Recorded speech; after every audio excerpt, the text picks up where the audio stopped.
Hey there, guys. My name is Roland Lorekeeper, and I'm here. My cat Cookie. There she is. Hey, Cookie.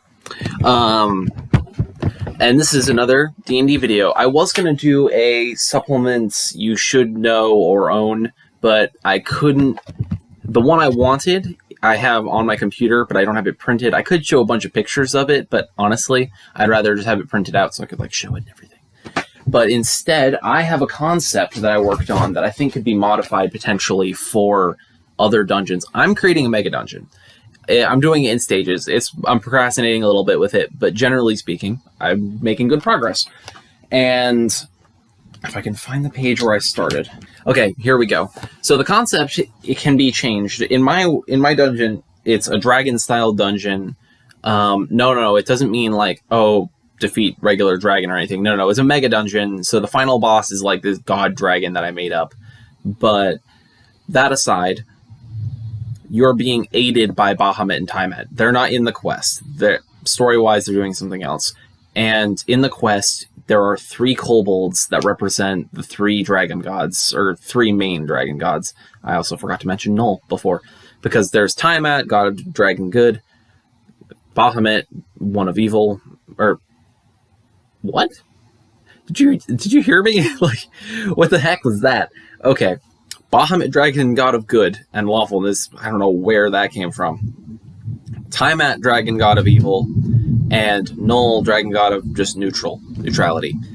Now, in here, there's 3 kobolds that represent them and act as an upgrade system through the dungeon.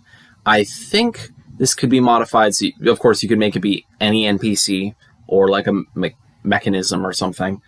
And you can modify it to use in any dungeon. But how this works is that all of them sell general goods that your players can lead throughout the dungeon, will show up every level. And then when they are done giving out just normal stuff, they also have special trades they can offer as well. For instance, first kobold, Verm. Well, here's the thing. I'm not going to give names, actually. Verm is just there. So there's one relating to minions, one relating to magic items, and one for creating upgraded gear, which does involve magic too, but it's different. So, for instance, for the minion one, I wanted to create a balance system. Players tend to create too many following pets or creatures during a campaign.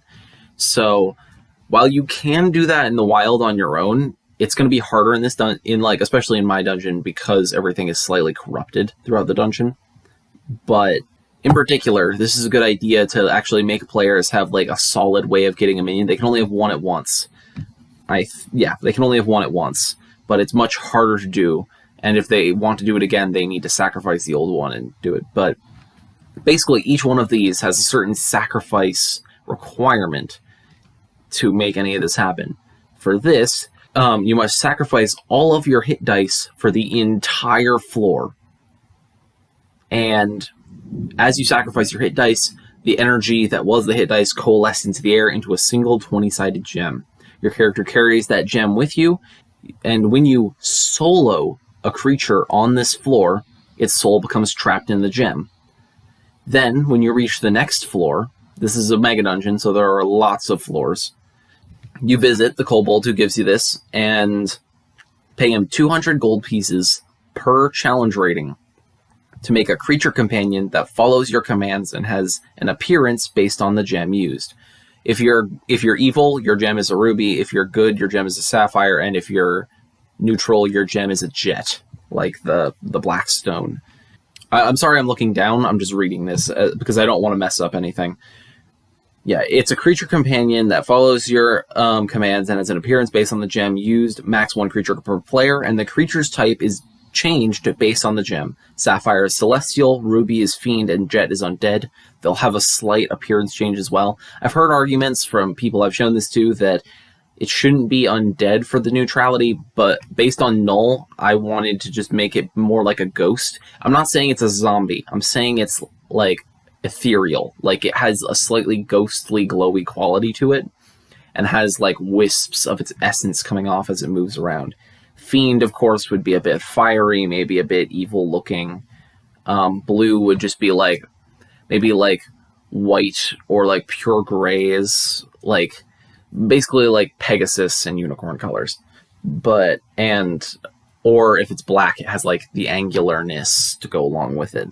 This shopkeep also sells animal gear, horses, donkeys, camels, and feed, basically to help with the journey, because in these dungeon levels they're actually like big areas. They're like forests and stuff, but you can change that as you wish. I won't list off the other ones for the other guys. You can kind of guess or fill in from there. The next one is, sorry I keep looking down, I want to look at the camera and engage, but it's kind of hard. Give him a piece of gear and sacrifice 5 HP per floor for the entire floor. Said gear becomes +1. If it already is, it goes up a level until +3. +3 gear will gain a minor beneficial property if you try to upgrade it. And you can pick it up on the next floor. And what I mean is, you, and by the way, the per floor means it depends on what floor you're on to give the amount of XP. For instance, if you're on the second floor, you will have to sacrifice 10 HP for the entire floor, because your players are getting stronger as they're progressing. So it makes sense that they have to make bigger sacrifices with time. That's why the CR rating for the other one was in play. And this one's pretty simple. Basically, it's just an upgrade system for your weapons and armor. It works pretty well. This third one is more spellcaster oriented. Sorry about that, but you can probably come up with a workaround. But basically, you sacrifice one of your spells, like the capability to cast that spell, for an entire floor, along with materials. You can, for instance, if you wanted to make a weapon, you give a dagger and maybe some like gem shards or something, but it's got to be something worthwhile. If you give junk, it doesn't matter if you do a 9th level spell, it's going to have like a 5th level or 4th level ability, because this is DM oriented. This isn't like something that has a definable factor. This is essentially like almost weird magic item level creation, or it'll create something that is from the DMG based on the spell they give you, assuming I'm talking to a DM. Assuming they give you a spell and good items, you can pick something from the DMG or from any book that has magic items that sounds similar to the spell that they're giving you, and like the rarity that it should be based on the materials and level. You can pick that. Or if you're feeling creative, you can come up with something new. For instance, I want to say Mage Hand. If they create, for instance, they give you Mage Hand, but they also give you a sword, an adamantine sword, with an adamantine sword and like some kind of precious gem. That can become a flying sword, like one of those sword, or not, one of the, a dancing blade. Yeah, that's what they're called. The dancing sword, dancing blade, whatever it's called, where you can basically speak an action and it flies away and it does its, and it attacks along with you, but using your reaction or bonus action. Or you can come up with something a little bit extra, like when you do an opportunity, it's a sword that when it does an opportunity attack, or whenever you do an opportunity attack, the mage hand embedded in the sword comes to life and deals an extra opportunity attack on the target. But it also acts as a +1 sword. It's a +1 sword with said effect. How about that? That also fits. I'm just spitballing here, essentially. And so there's lots of potential for this. And what I'd say for these users as well, this was more for me, but just try and make it a bit creative how they show up in the levels. Like if they're NPCs or mechanisms or something. For instance, I wanted to go for 20 floors. I'm going to change it to like be 11 or 10. But originally I was going to say like floors 1 through 5. They're just generally available at like in the floor in this like generally easy to find location, because it's floors 1 through 5. 6 through 10, they're in a special location requiring a trip. These are big locations. I was going to have like forests, mountains, and stuff. And they have different biomes depending on which floor you're on. And so, like for instance, in floor 6, let's say I have like an Underdark style mushroom forest with like large tunnels. They're down some deep tunnel past some pools of the Shadowfell, behind in a slightly secret cave, not guarded by anything, but just a secret cave, and the trip alone might have some encounters.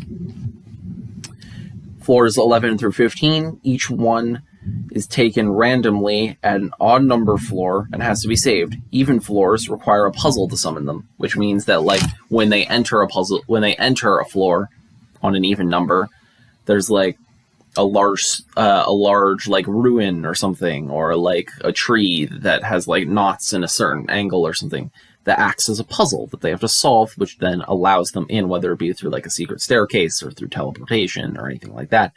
And the other one, of course, just means they're taken by like a group that exists on that floor and they have to be saved. And that's how you unlock them. Floors 16 through 19. Generally available, like in most locations, but prices are up by 50%, forcing players to ration through these last few levels and really prepare and be forced to make tough decisions. I don't think the prices should be up for the special things. If you want them to be, go right ahead, make it a hard mode or something. And then floor 20, which would just be the last floor of any dungeon. Prices are discounted, and they say farewell to the players. Discount is up to you, but I just think it's a good idea. This is just an idea for a fun upgrade system for any dungeons. Feel free to put it in how you wish. I have no clue I'm going to do the thumbnail for this. Sorry, random thought. Anyway, I've been Rowan Lorekeeper, and I hope you enjoy my idea. I will be coming out with another supplements you should have or know about soon, but I need to print it out. And I will see you all later. Bye.